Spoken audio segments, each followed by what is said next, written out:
just turned on your TV or receiving this signal from wherever you are, this is the Election 2022, a production that has been prepared to keep you up to date on everything concerning the elections 2022. We have been here since the 8th day of this month, looking at the preliminary preparations for the whole election, the whole process, the tallying process, and now we are actually at the titbit. We are at the end of, we are actually finalizing everything concerning the whole election. And now we are actually joined by lawyer Kennedy Marete, who is advocate of the High Court, who we actually breaking, because there's a lot of jargon that has been floated about concerning the whole election. We have had a lot concerning the 50+1. We've had a lot of actually contests that have been threatened because of the outcomes of the various elections. We've seen that in Kirinyaga, Wangui Ngirichi has said that she will go to court to contest the whole election. There's also reports that in Nakuru County there might be a contest concerning the gubernatorial seat. And also right now, as they await the presidential outcomes, we also have the challenge of there is a possibility that we may actually be seeing a petition coming about. And on the other end, I'm joined by Wakili Kennedy Marete, an advocate of the High Court, to help us and actually give us also his perspective concerning the whole election that has gone on. Wakili Marete, how are you? Good afternoon. Good afternoon. Thank you very much for having me. A busy week it has been with the whole election. I don't know, would you like give me a preview of how you've actually seen the whole process coming to even this moment right now? So it's been a very busy few days. Let's say the last 7 or 8 days have been very busy because initially before the elections, some of us were deployed to the various constituencies to ensure that the process on the ground was conducted in a free and fair way. Not only as agents of various parties, but also as advocates of the High Court to ensure that in case there was any issue regarding the irregularities or conduct of the election that needed to be captured, it was captured in a manner that was okay. And when we went to the ground, everything went smoothly. And we are happy that at least people got to vote. And now we are here. We've spent the week not only at the constituency level, we are also able to go to the Bomas of Kenya, where we were able to represent various parties there to ensure that the verification process was conducted by people who were actually trustworthy, in that every vote that was cast was accounted for. All the forms that were, presented to the IBC, not only through the virtual system, but also through the files from the constituency returning officers. We verified that all those forms were okay. They were original. They had the seals, and the content actually was the same as what was uploaded in the system. And we are also able to compare it with the ones that we had gotten from our agents on the grounds to ensure that indeed the voice of the people was reflected in the announcement that's about to be made by the national tallying that is Chairman Chebukati at IEBC.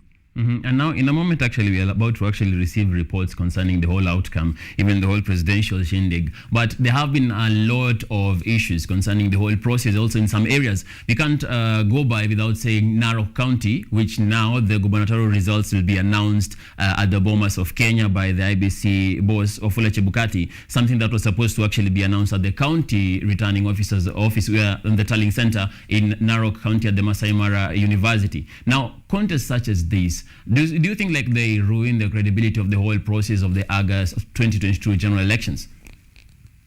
Absolutely not. You see, the essence of having a process that has been not rushed. Everything has been done patiently, and the IEBC has been very clever to ensure that there is no room left for doubt. First of all, the people made the decision by casting their votes, and their votes are still in ballot boxes, which are very well, safely stored in various places, which are well known by the authorities. And the agents who are on the ground were able to not only see through the tallying process. People went in the morning, saw who voted, did the tally of the vote count of the people who showed up to vote, and then at the end of the day, there was the records that were kept by IBC in their logbooks to ensure that they have captured the number of slips that have been used, the number of people who voted, and all that stuff was done electronically with the KIMS kit being used to admit people to the voting lines. And then after that, when the votes were being counted, people were allowed to actually video record the counting process. to ensure that nobody can come and say, oh, these votes were not cast or not. And, during the voting process, it was a secret ballot, but when the announcement was being made for who was won, every ballot was displayed to the agents to show them this is a vote, it is valid or not valid, and it was done in favor of so and so. And then at the end of it, all the votes were accounted for, written down. Everybody took notes, and then the forms were filled from the form 34 to form 39. And agents were allowed to take pictures of the same before those were uploaded to the system where IEBC is able now to say they have copies. And then all those forms were taken to the constituency tallying center, where the receiving officers or the returning officers for all the constituencies were able to have all the forms which were taken from the polling station brought to them by the presiding officers. And then we also have copies which are inside the ballot boxes. All the votes which have been counted have been systematically set and put in the ballot boxes, so that in case anybody has anything to say, there is not only electronic evidence or evidence that has been captured by the agents, but also the ballot boxes themselves and the KIMS kit can show all that evidence. So in case someone wants to come and say the election has been rigged or anything, they will have sufficient evidence to come and prove whether or not it was done. Because anybody can make, this is politics. Politics is not a very honest game. It's a very dirty game. And anybody can come up with wild accusations. Maybe they have their own opinions and everything like that.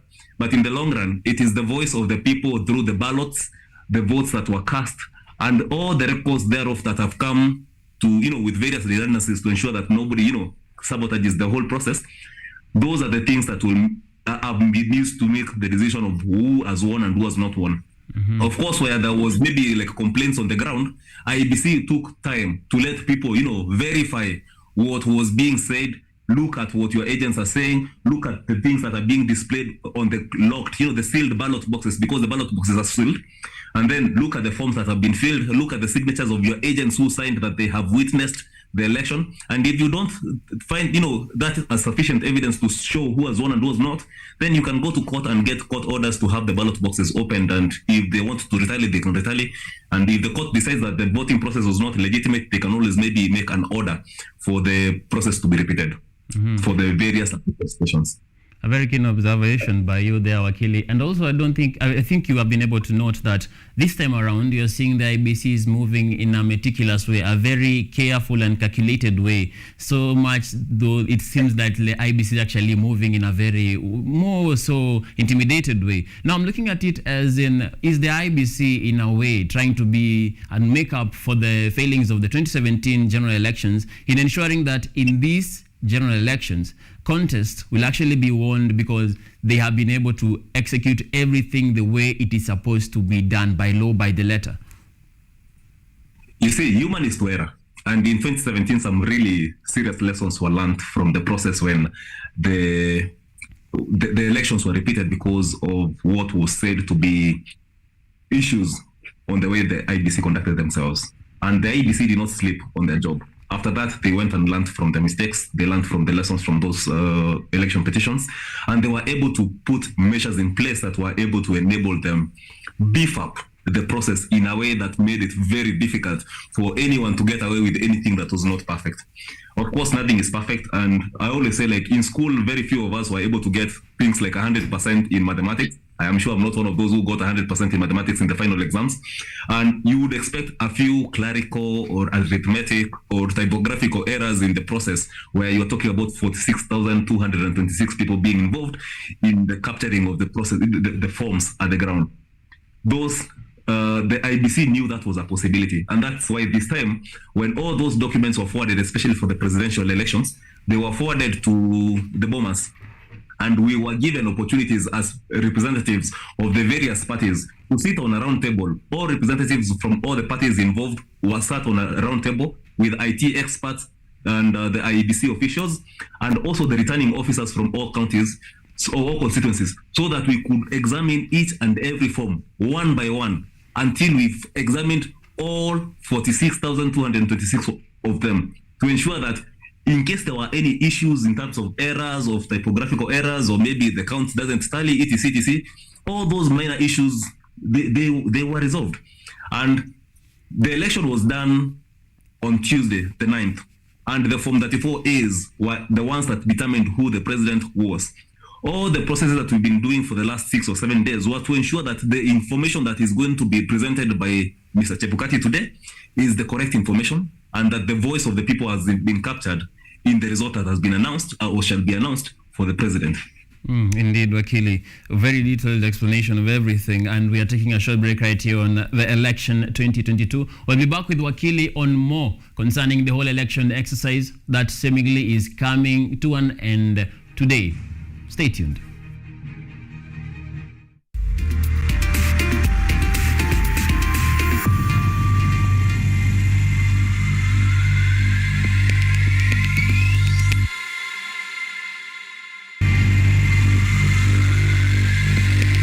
Kenneth Marete is actually with us, and he's actually updating us concerning the whole elective process. Now, Marete, if you can hear me on the other side, I wanted to know, like, a breakdown is more or less necessary, in fact, from a mind such as yours, concerning the whole 50 plus 1 aggregate. How is this come to, and just break it down for us. An election process is supposed to be a process through which the citizens who are registered as voters in the country voice their opinions on who they want to be the leaders. And that voice and that decision is made through the ballot. In other words, that is to say, the people who cast their ballots, the people who go queue and vote, are the ones who make the decision as to who leads them.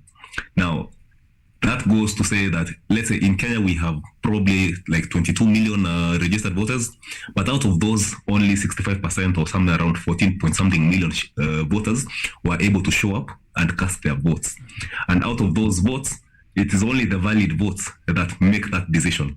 So in Kenya, the law says that whoever is going to be declared the winner for the presidential seat is the person who garners 50% plus 1 of all the valid votes cast in the election.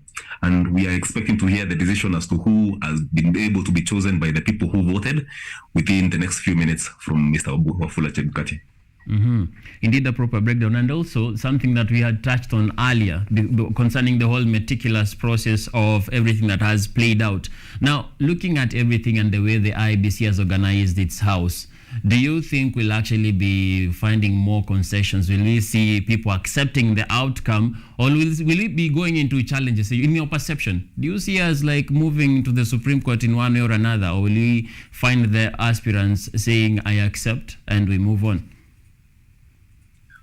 Well, I would be happy to see concessions coming through in case, like, the candidate, there are 4 candidates who are vying to be president of the Republic of Kenya, and only one can win. Unfortunately, not everybody can win this particular race.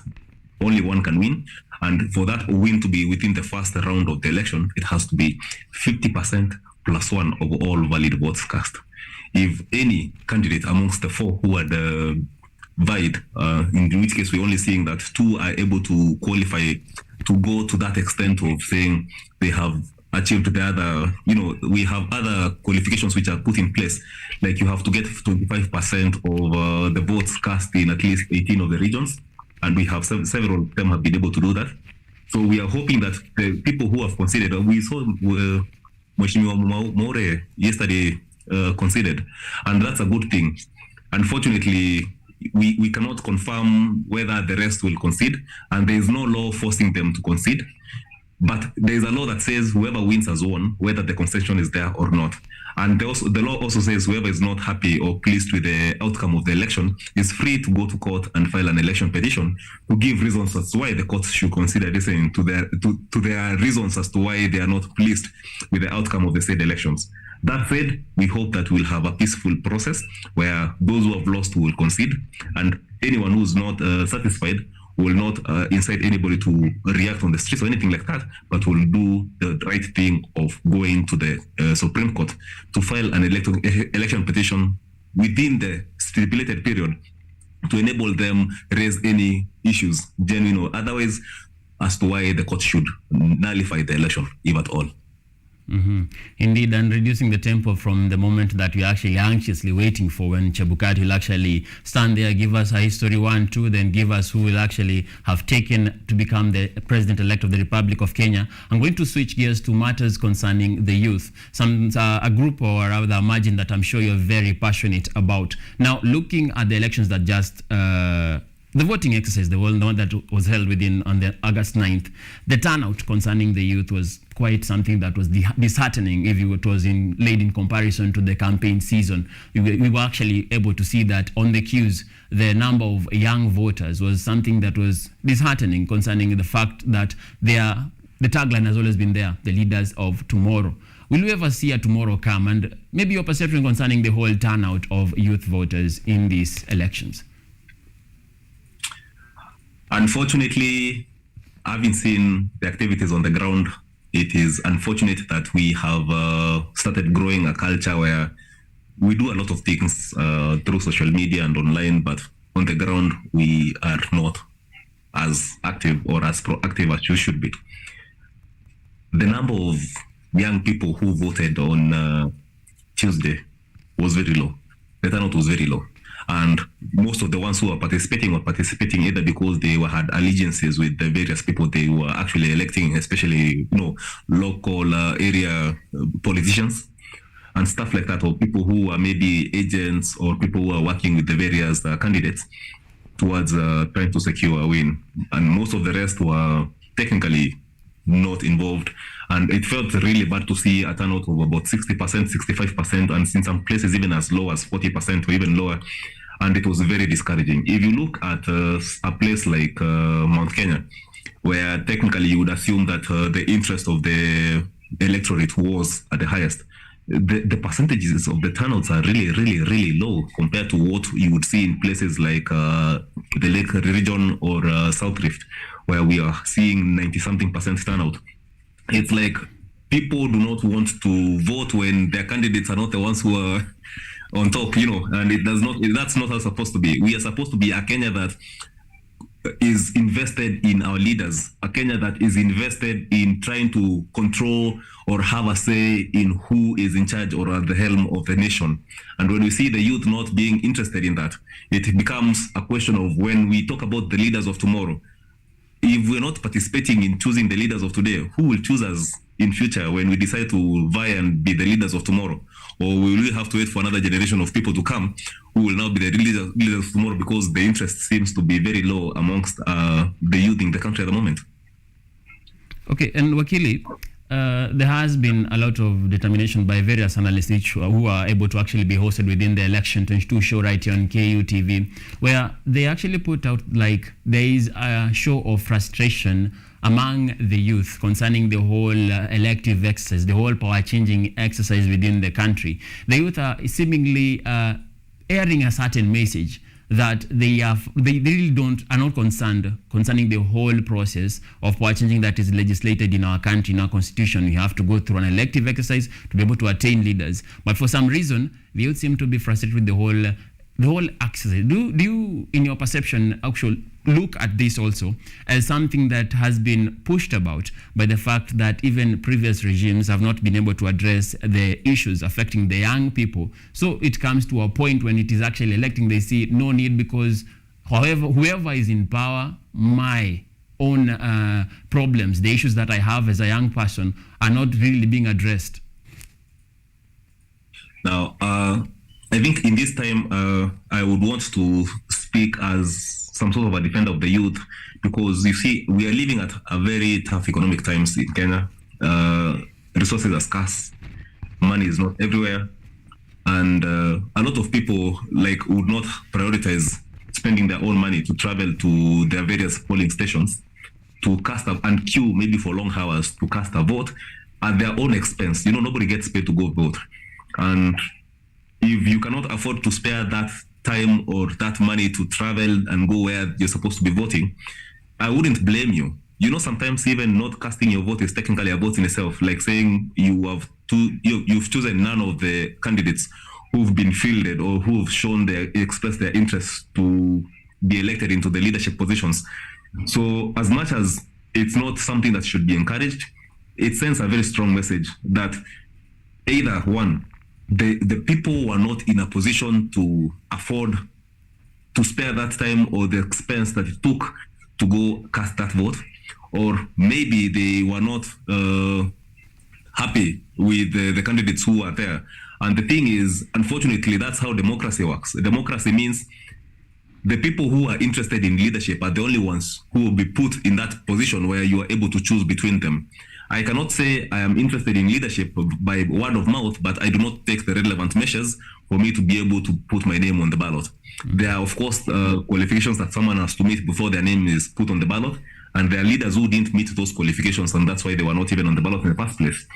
So there are so many factors which determine the voter turnout. And unfortunately, we cannot do much about it at this point, but maybe it would be nice to see activities from the incoming government that will encourage people to be empowered in a way that by the time we go to the ballot the next time, we will have people who are empowered, who are better off than they were in this, election period. And I hope to see better future, better voter turnouts in future, which will be like a vote of confidence in what the work of the people who have been elected this time have done on the ground.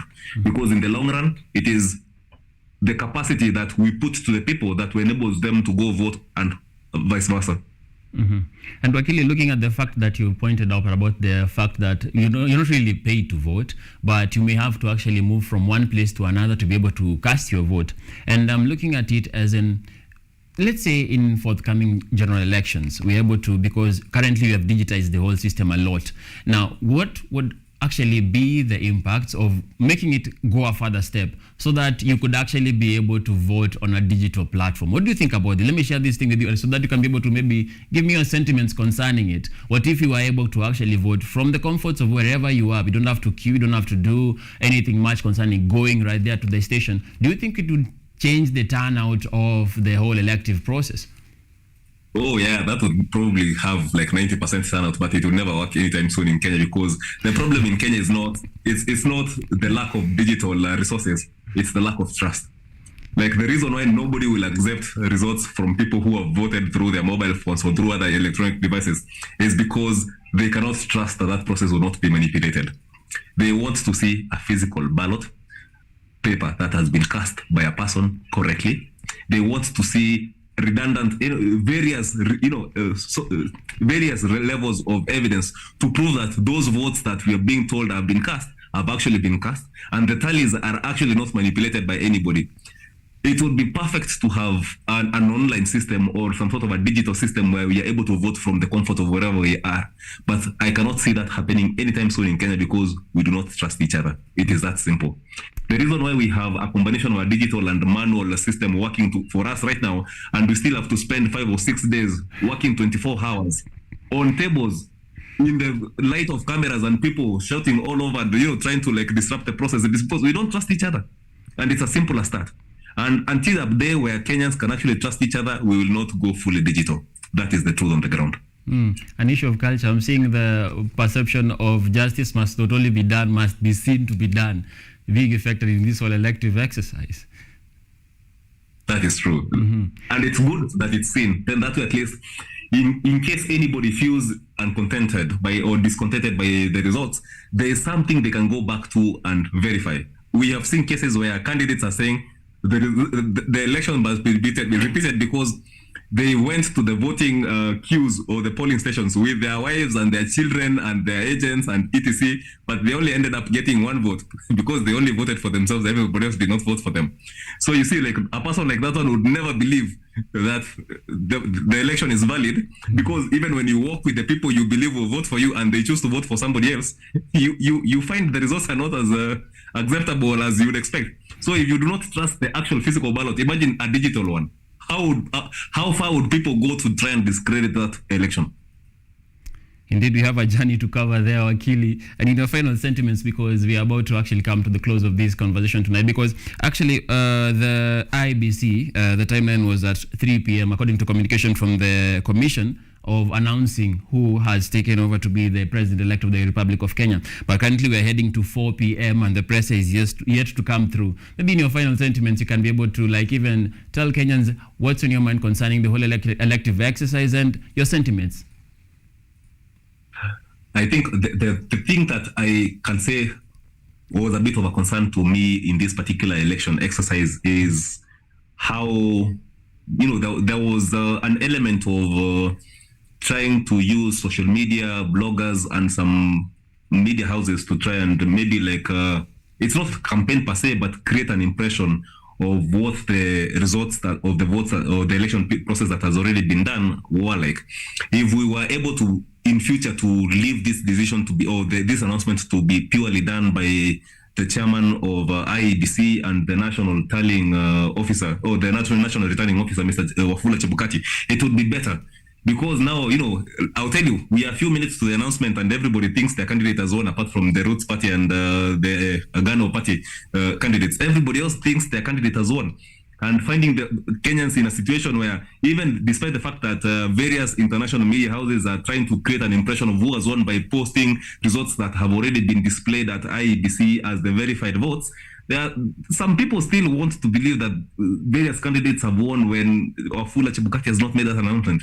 I would want us to have some sort of a law dictating as to how media houses work together as a team to have a uniform sort of report in terms of the progress. Because if today, let's say KUTV comes and says one thing, and then we have another TV station saying another thing that is different from what KUTV has said, and so on and so forth, we will have some sort of a confusion that will probably lead people to believe things that may be different and may cause some sort of it's a disuniform information or that has been spread towards the people who are consuming it. So if we could have some sort of uniformity in future, that would be really nice. And then on the part of the candidates, you don't expect politicians to change much, so let's not put too much pressure on them. I think right now, let's just focus on the media and the reports that will be coming out in the next election. Thank you. Thank you very much, Wakili Kennedy Mareti, for your time. And actually breaking us down and giving us also details concerning the whole jargon in the whole election that is now coming to an end. A historic moment indeed.